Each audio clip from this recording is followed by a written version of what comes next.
2006 წლამდე, იმიტომ რომ თქვენ მოგახსენებათ მაშინაც ეს ჯანსაღი და უსაფრთხო გარემო დასაქმებულიყო. კონკრეტული ურთიერთობის მონაწილეነት.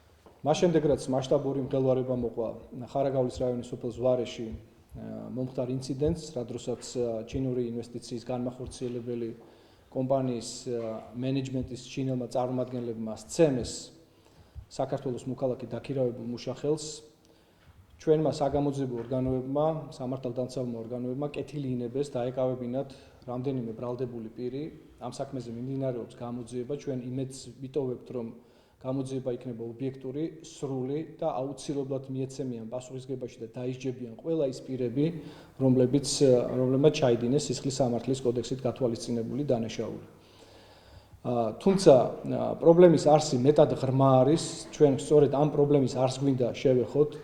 იკვეთება აშკარად სახელმწიფოს პასუხისმგებლობა, როდესაც თავისი უმოქმედობით სახელმწიფო ხელს უწყობს დისკრიმინაციული ფონის განვითარებას დამსაქმებელსა და დასაქმებულს შორის, როდესაც არ ხორციელდება შრომითი ინსპექტირებით გათვალისწინებული ის ვალდებულებები, რაც სახელმწიფო პროგრამით არის გათვალისწინებული და რაც მთავრობის დადგენილების კონკრეტული დებულებებია და რაზეც ჩემი კოლეგა ქალბატონი ქეთევან ზაქარეიშვილი ვრცლად ისაუბრებს და შეეხება სამართლებრივ ანალიზსაც ამ საკითხთან დაკავშირებით.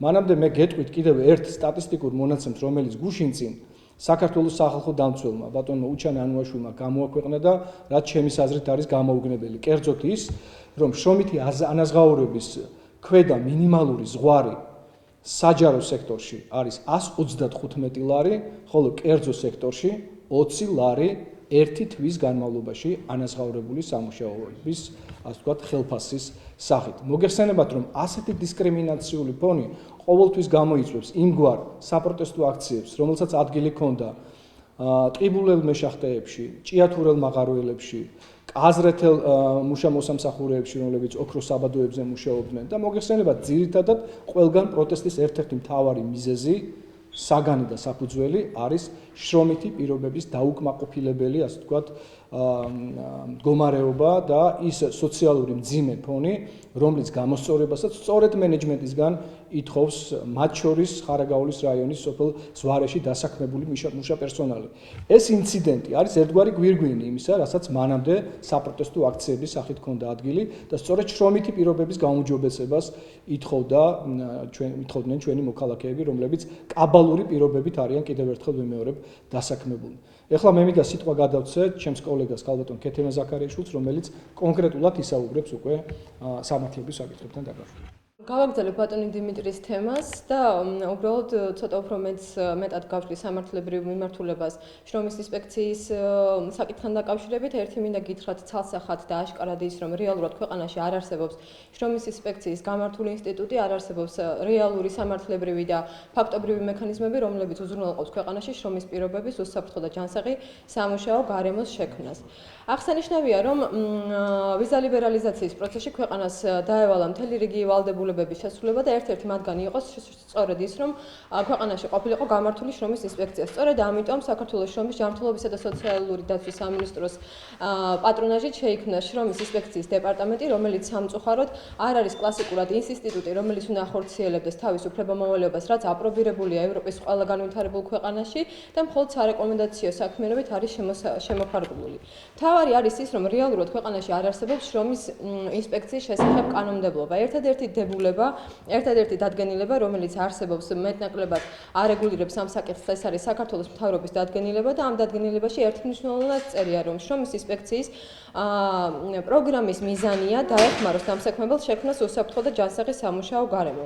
დამეთანხმებით, რომ სასაცილოა შრომის ინსპექციის მიზანი იყოს ეს, რადგანაც კლასიკურად საერთაშორისო აღიარებული ნორმების საფუძველზე შრომის ინსპექციის მთავარი ფუნქცია რეალურად არის დასაქმებულთა შრომის პირობების უსაფრთხო და ჯანსაღი სამუშაო გარემოს დაცვის კონტროლი. ამაზე მეტყველებს საერთაშორისო კონვენციაც ნომერი 81 შრომის ინსპექციის შესახებ და ყველა განვითარებული ქვეყანაში არსებული შრომის ინსპექციის სამსახური სწორედ ამას ემსახურება.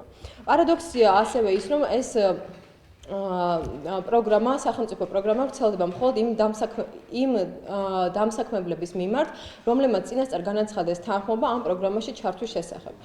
სასაცილოა ის, რომ ინსპექტორატის განხორციელების წინ ინსპექტორმა რამდენიმე დღით ადრე წერილობით უნდა შეატყობინოს დამსაქმებელს იმის თაობაზე, რომ იგი აპირებს ამა თუ იმ ორგანიზაციაში შესვლას და ინსპექტირების ჩატარებას. თუმცა, თავად ინსპექტირების პროცესიც მრავალ კითხვას ბადებს, რადგანაც არ არის ცალსახად გაწერილი ის, თუ რას ამოწმებს შრომის ინსპექტორი, რა უფლებამოსილება გააჩნია მას და დებულებით შემოთავაზებული ორგანიზაციულ სტრუქტურული საკითხები მხოლოდ და მხოლოდ იმას გვაძლევს, თუ როგორ უნდა შეივსოს ანკეტა, რა კითხვას უნდა პასუხობდეს ანკეტა და ასე შემდეგ.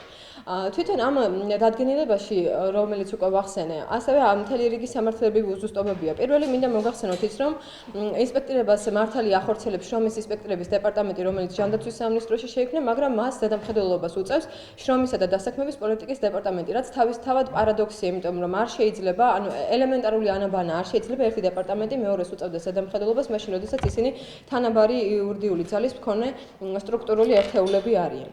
ასევე საინტერესოა საკითხი მის თაობაზე, როგორც უკვე მოგახსენეთ, წინასწარ გაცხადებული თანხმობის საფუძველზე ხდება დამსაქმებელთა შემოწმება და შემდეგ უკვე აღარ არის გაწერილი ის კრიტერიუმები, თუ რა კრიტერიუმებით ხდება ამ დამსაქმებელთა ერთიანი სიიდან ამორჩევა. ანუ ვინ წყვეტს საკითხს, რომელ ორგანიზაციაში უნდა შევიდეთ, რა პერიოდულობით უნდა შევდიოდეთ, რა სიხშირით განმეორებით თუ მხოლოდ ერთხელ უნდა ხდებოდეს ეს ინსპექტირება და ასე შემდეგ.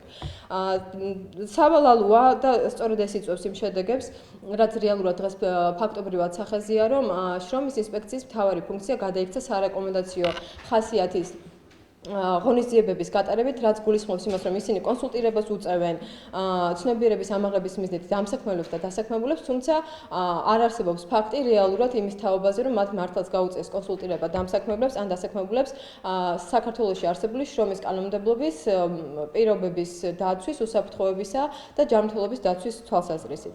ასევე აღსანიშნავია ის, რომ ნებისმიერ ცივილიზებულ ქვეყანაში შრომის ინსპექცია აღჭურვილია მთელი რიგი დელეგირებული უფლებამოსილებით და მას გააჩნია აღმოჩენილ დარღვევებზე შესაბამისი რეაგირების გაკეთების უფლებამოსილება, რაც საქართველოში რეალურად შრომის ინსპექტორებს არ აქვთ. ანუ მათ აქვთ ერთადერთი ფუნქცია, თუ მათ აღმოაჩინეს დარღვევა, გასცენ შესაბამისი რეკომენდაცია, თუმცა ამ რეკომენდაციას არ აქვს სავალდებულო ხასიათი და დამსაქმებელი ისევ საკუთარი ნების საფუძველზე წყვეტს იმას, გაითვალისწინოს თუ არა ეს გაცემული რეკომენდაცია. აქედან გამომდინარე, ის დამახინჯებული ფორმა შრომის ინსპექციის დეპარტამენტისა, რომელიც რეალურად არსებობს დღეს საქართველოში, არაეფექტური მექანიზმია და სწორედ ეს განაპირობებს იმას და მე ვერ ვიტყვი რომ ხელს უწყობს, მაგრამ ყოველ შემთხვევაში პრევენციასაც არ ახდენს იმას, რაც რეალურად ხდება. თქვენ მოიხსენებათ, რომ შსს სტატისტიკა არსებობს საწარმოო შემთხვევების შედეგად დაშავებულების და გარდაცვლილების შესახებ, სავალალო ციფრია საკმაოდ, ანუ მე მოგახსენებთ, რომ 2011-2015 წლებში დაშავებულთა რიცხვი არის 691, ხოლო გარდაცვლილთა რიცხვი არის 2012. საინტერესოა კიდევ რამდენი